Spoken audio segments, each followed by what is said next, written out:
Praise the lord. Good morning. మన ప్రభువును రక్షకుడైన యేసుక్రీస్తు పరిశుద్ధ నామంలో యేసుతో అనుదినము అని ఈ పరిచర్య ద్వారా ప్రతిదినము దేవుని యొక్క శ్రేష్టమైన వాక్యాన్ని వింటున్న మీ అందరికీ నా హృదయపూర్వక శుభములు. నా ప్రియ సహోదరి సహోదరుడు చిన్న ప్రార్థన చేసుకున్నాం. తలవంచినట్లయితే మహాగణుడ పరిశుద్ధుడ ప్రేమ గల తండ్రి, దయా కనికరం గల మా యేసు, ఈ ఉదయకాలమున నీ కుమారులుగా నీ కుమార్తెలుగా నీ సన్నిధిని ఆహ్వానించుకుంటున్నాం తండ్రి.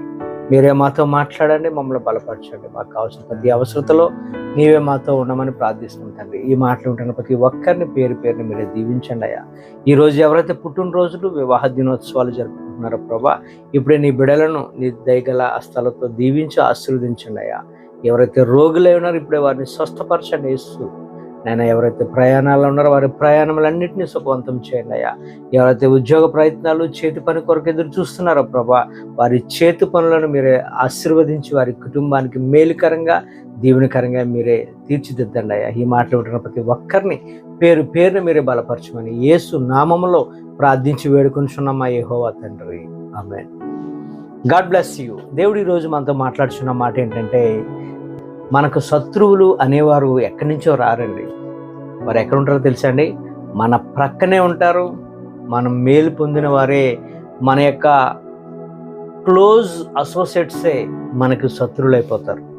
కీర్తనకారుడు అంటాడు 109వ కీర్తన 5వ వచనంలో, నేను చేసిన మేలుకు ప్రతిగా కీడు చేయుచున్నారు, నేను చూపిన ప్రేమకు ప్రతిగా నా మీద ద్వేషం ఉంచుచున్నారండి. చూసారండి, ఆయన మేలు చేస్తే మేలుకు ప్రతిగా కీడు చేస్తున్నారట. చూపిన ప్రేమకు బదులుగా వారు ఏం చేస్తున్నారట? ద్వేషాన్ని చూపుతున్నారట. సొసైటీ అలాగే ఉందండి ఈరోజు. మనం ఎవరినైతే ఎక్కువగా ప్రేమిస్తున్నామో వారే మనకు శత్రువులు అయిపోతున్నారు. ఎవరికైతే మనం మేలు చేస్తున్నామో వారు మనకి కీడు తలపెట్టే వారిగా ఉంటున్నారు. నిజానికి ఈ మాటలు భక్తుడైన దావీదు తెలియపరుస్తున్న మాటలు. భక్తుడైన దావీదు లేడనుకోండి, ఇశ్రాయేలుకి అసలు వాల్యూ లేదు. ఇప్పుడు అంటారా, గొలియాతు వచ్చి ఇశ్రాయేలు మీద సవాల్ విసురుతున్నాడు సౌలు అధికారంలో ఉన్నప్పుడు. సౌలు విషయానికి వస్తే, సౌలుకి దురాత్మ పట్టినప్పుడల్లా దావీదు వచ్చి సితార పట్టుకొని వర్షిప్ చేసి దేవుణ్ణి ఆరాధించుండగా అతనిలో ఉంటున్న దురాత్మ పోయేదట. చక్కగా విడుదల పొందుకునేవాడట సౌలు. దావీదు ద్వారా సౌలు అనేకమైన మేలు పొందాడండి, అనేకమైన మేలు పొందాడు.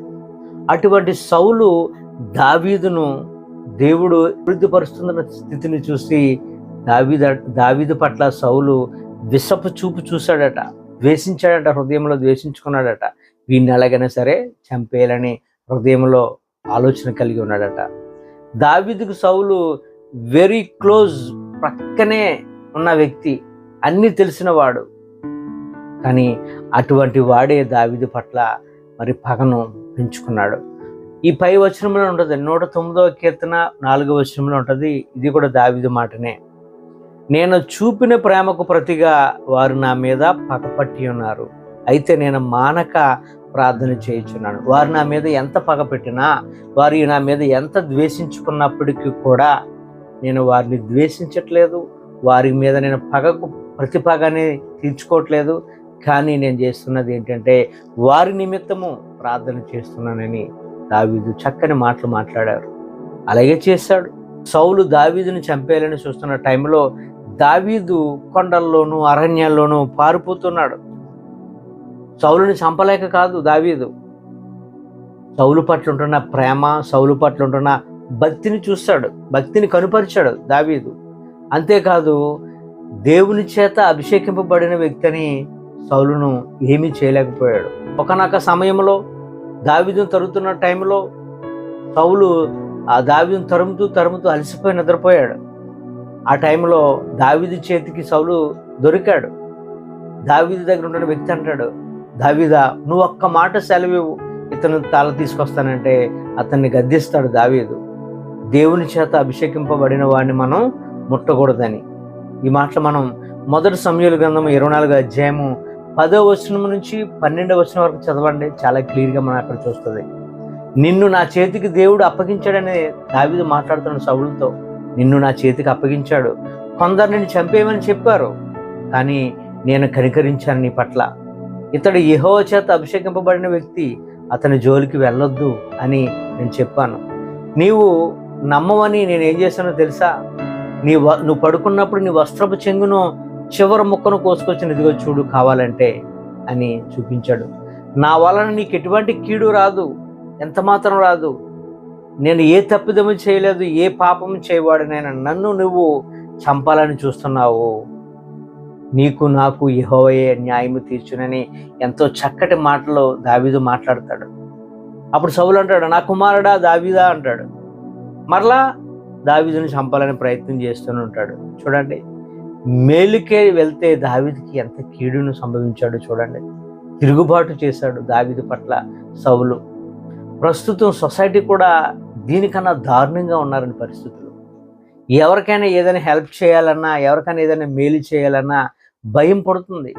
ఎవరిని నమ్మొద్దు నా ప్రియ సహోదరి సహోదరుడా. ఈ రోజుల్లో అందరూ విషపు చూపును చూపుతున్నారు,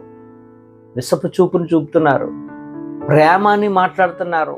ఆ ప్రేమ పెదాల నుంచి వచ్చే మాట తప్ప హృదయం నుంచి వచ్చే మాట ఎక్కడ ఎవరిలో కూడా ఉండట్లేదు. ఎవరిని నమ్మొద్దు దయచేసి. మరి క్రీస్తు ప్రేమ, క్రీస్తుని మనం ఫాలో అవుతున్నాం కాబట్టి క్రీస్తు ప్రేమను మనం పంచాలి కదా అంటే, క్రీస్తు ప్రేమ అది కాదు కదా అంటే, నిజమే, క్రీస్తు ప్రేమ కూడా అటువంటిది కాదు. క్రీస్తు అందరినీ ప్రేమించమన్నారు. కానీ ప్రభువు కూడా తెలివిగా వ్యవహరిస్తూ ఉండేవాడు. ఆయన చేత మేలు పొందిన వ్యక్తులే యేసు ప్రభుని అనేకమైన చోట్ల రాళ్లతో కొట్టి చంపేయాలని చూస్తున్న టైంలో అక్కడి నుంచి ప్రభు చాలా తప్పించుకొని వెళ్ళిపోతూ ఉండేవాడు. మనం ఒక్కొక్క చోట యుక్తిగా వ్యవహరిస్తూ ఉండాలి, తెలివిగా వ్యవహరిస్తూ ఉండాలి. అయ్యో అని ఎప్పుడైతే మనం అన్నామో వారు దాన్ని ఏం చేస్తున్నారంటే క్యాష్ చేసుకుంటున్నారు. అయ్యో పాపము, అయ్యో అని మనం ఎప్పుడైతే అంటున్నామో అది వారికి అలుసైపోతుంది. దాని ద్వారా వారు మన మీద ఏదో రకంగా వారు మనల్ని పాడు చేయాలని చూస్తున్నారు తప్ప మనకి మేలు చేయాలని ఎక్కడా చూడట్లేదు. మన ద్వారా మేలు పొందిన వ్యక్తి మనకి కీడు తలపరిస్తే ఎవరికి చెప్పుకోగలం? ప్రభుకే చెప్పాలి.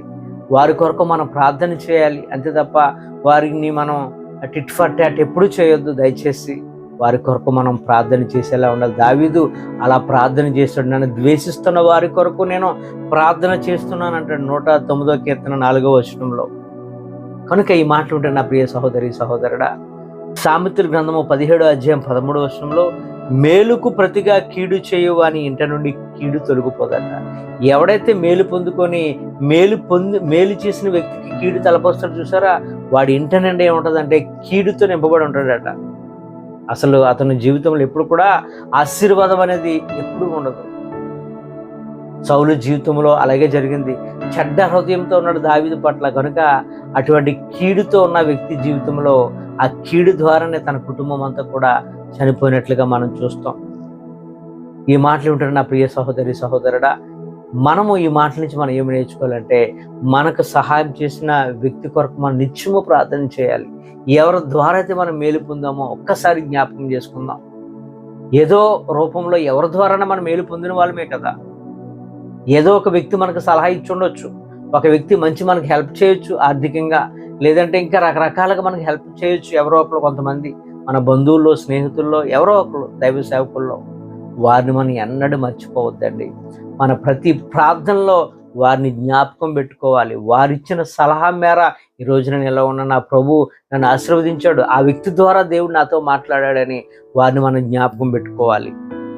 నీకు మేలు చేసిన వ్యక్తిని ప్రతిరోజు నీ ప్రార్థన జీవితంలో జ్ఞాపకం పెట్టుకోవాలి. లైఫ్లో ఎప్పుడు కూడా అతన్ని మర్చిపోకూడదు, నీ హృదయంలో నింపుకోవాలి. మనం ఎప్పుడైతే ఆ వ్యక్తిని మనం అట్లా గౌరవించామో, ఎప్పుడైతే ఘనపరిచామో, దేవుడు మనల్ని చూస్తాడు, మన యొక్క హృదయాన్ని చూస్తాడు. మనల్ని దేవుడు ఎంతగానో అభిషేకిస్తాడు, ఆదరిస్తాడు, ప్రేమిస్తాడు.